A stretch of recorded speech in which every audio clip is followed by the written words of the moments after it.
Hello, superheroes! Let's talk today about our greatest villain and one of our greatest weaknesses.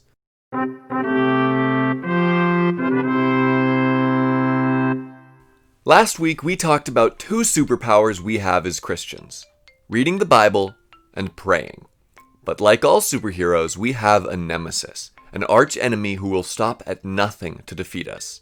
His name is Satan, and the Bible tells us he prowls like a lion to try and capture us. Satan is evil, and all he ever wants you to do is evil. We have the Bible nowadays to help us defeat him, but there was a while where he got the church with some nasty kryptonite. If that word is confusing to you, let me explain it like this. Superman has no real weaknesses. He can fly, he can catch bullets, his whole purpose is to be better than us. However, there is one thing that makes Superman lose that quality: the stones from his home planet, Krypton. Those are kryptonite. They make him weak.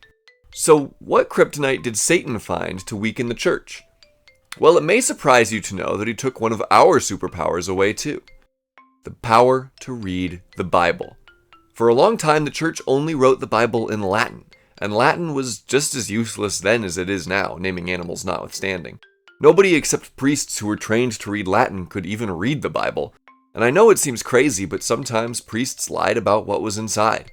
During this unit, the superheroes we're going to talk about were all real people who helped get rid of this kryptonite, and are all part of the reason we can read Bibles today. But for today's lesson, we need to remember that Satan didn't disappear after people started printing Bibles in languages we could all understand. His kryptonite is just as strong as ever. Remember, when we pray and read the Bible, we can communicate with God. We can be close to him. Satan's kryptonite, his one trick, is to separate us. Maybe he wants us to stop praying. Maybe he wants us to forget to go to church or forget to worship God. Maybe he wants us to put school before our spiritual life. These are all parts of Satan's kryptonite, and it's some strong stuff. But there's two pieces of good news. First, Satan is a one-trick pony. It may be some powerful kryptonite, but it's always the same. Which leads me to the other good news. God can help you get rid of the kryptonite. God sent Jesus to destroy the power of that kryptonite, so that Satan no longer has power over us.